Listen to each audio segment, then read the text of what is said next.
The iPhone 14 is out, and the first incredibly useful accessory that I want to talk about is super basic, but it's one that I actually use all the time. I have one in my office, I have one in the studio, and I also have one in the kitchen.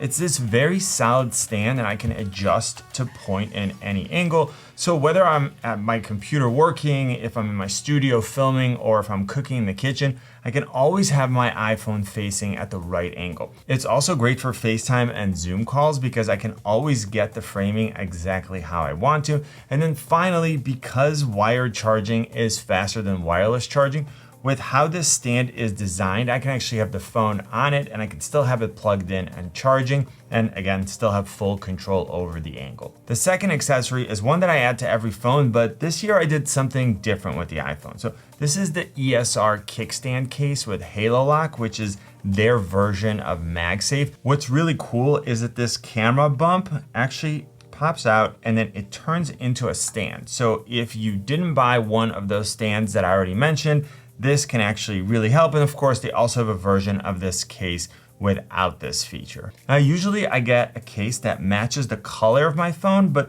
this year I'm going with the clear one so I can actually see the color come through. This case offers military grade protection, which I definitely need because I drop my phone more than anyone that I know.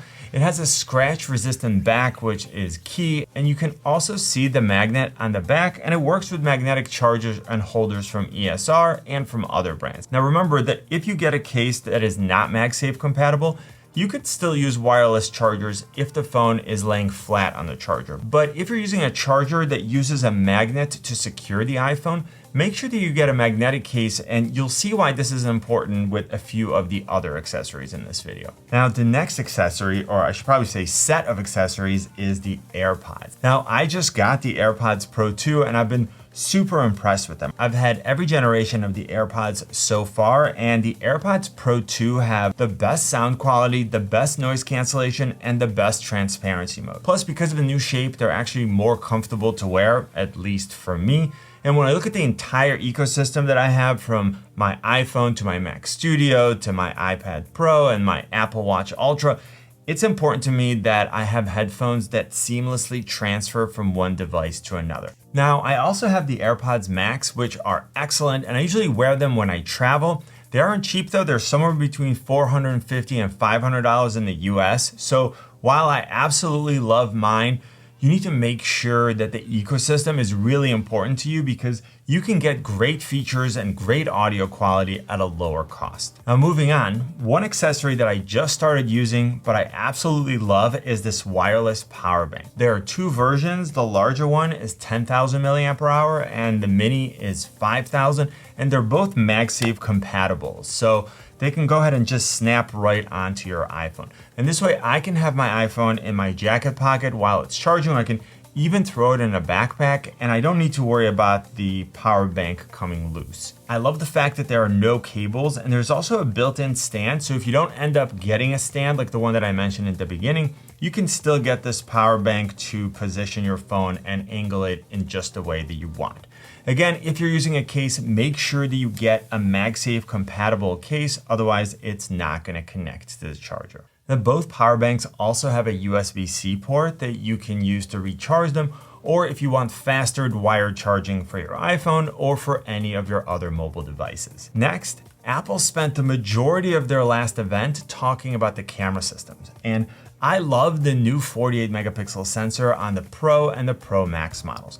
Now, if you plan on shooting video with your iPhone, or even just taking photos where you need the phone on a tripod, this is my absolute favorite phone holder. It's made of metal, so it's extremely sturdy. It's spring-loaded, so you can easily get your phone into the holder, but there's also a lock, so you can prevent your phone from falling out. You can rotate the holder if you want to shoot in portrait mode. You can actually tilt the phone up and down to control the angle. There's a cold shoe mount at the top and 1/4-20 holes on the back for accessories. There's also 1/4-20 and 3/8 holes at the bottom, so you can attach it to any tripod plate. And if you're looking for some good tripod options, I'll add some links in the description to a few of my favorites, together with the rest of the products that I'm talking about. Now, the next accessory It's not just incredibly useful to me, it's an absolute must. I know that every year Apple comes out with stronger and stronger glass, and I already have the back protected by the case, but I can't go without a screen protector. It's something that I put on every phone that I get, and then once I have it on, I never really worry about it anymore. Now, usually I have to replace it once a year, and every time I do it, like literally every time, I'm gonna show you on my iPhone 13 Pro, every time I take it off and I see all the cracks and the chips and the scratches, I'm just super glad that I had this on, and I love the fact that my display still looks brand new. It's also great when it comes to selling your phone because the display is still in perfect condition. The next accessory is one of my all-time favorites, especially because I have headphones that charge wirelessly and an Apple Watch. This is a 3-in-1 charger from ESR, so I can charge my iPhone, my AirPods,